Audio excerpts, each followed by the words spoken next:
Hi అండి. ఎలా ఉన్నారు? అందరూ బాగున్నారా? నేను కూడా చాలా బాగున్నానండి. ఏమండి, పప్పు చెక్కలు చేస్తాను. బియ్య పిండి అండి 1 కేజీ తీసుకున్నాను. రుచికి సరిపడా ఉప్పు. సగ్గుబియ్యంతో చేద్దామండి, వెరైటీగా చాలా బాగుంటుంది టేస్టు. సగ్గుబియ్యం 3 గంటలు 4 గంటలు నానబెట్టుకుంటే చాలా బాగుంటాయండి చూడడానికి కూడా, లేకపోతే గట్టిగా ఉంటాయి. ఇదిగోండి, ఇవి కూడా వేసేస్తున్నాను. ఇంకోండి పెసరపప్పు, ఇది కూడా నానబెట్టుకున్నాను. ఇది కూడా వేసేసుకుందాం.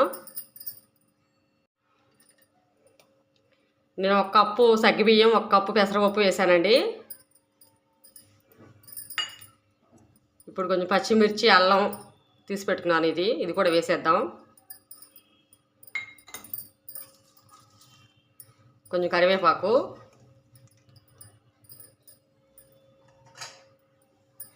బటర్ అండి.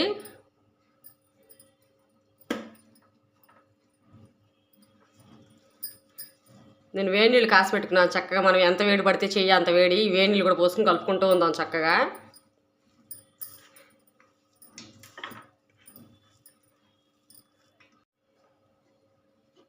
ఇప్పుడు వాటర్ పోసుకుందాం చూసుకుంటూ, కలుపుతూ.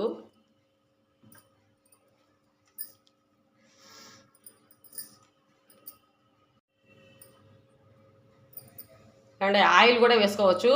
మీకు వెన్న అవి లేవు అంటే అందుబాటులో వెన్నపూస లేకపోయినా ఆయిల్ కూడా వేసుకోవచ్చండి. టేస్ట్ అయితే చాలా చాలా బాగుంటుంది. ఎప్పుడు చేసే విధంగా కాకుండా ఇలా ఒకసారి ట్రై చేయండి, చేయకపోతే కనుక.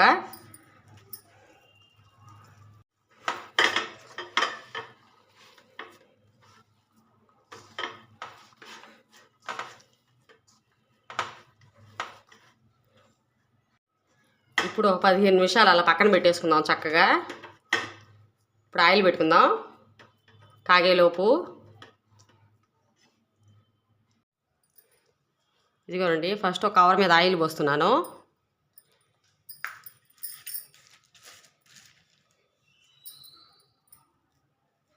ఈ చిన్న చిన్న ఉండలుగా చేసుకుందాం.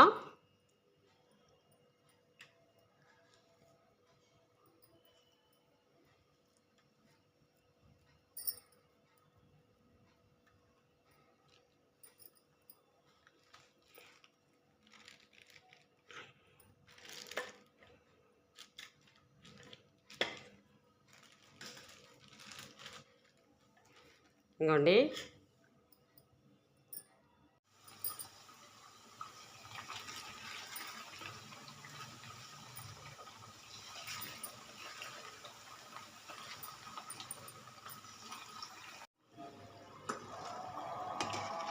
ఇదిగోండి సగ్గుబియ్యం వేసాం కదా, చూడండి ఎలా కనబడుతున్నాయో.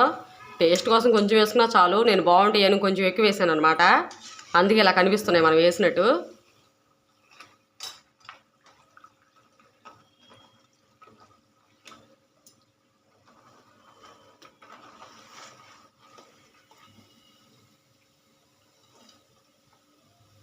వేగిపోయి తీసేసుకుందామండి.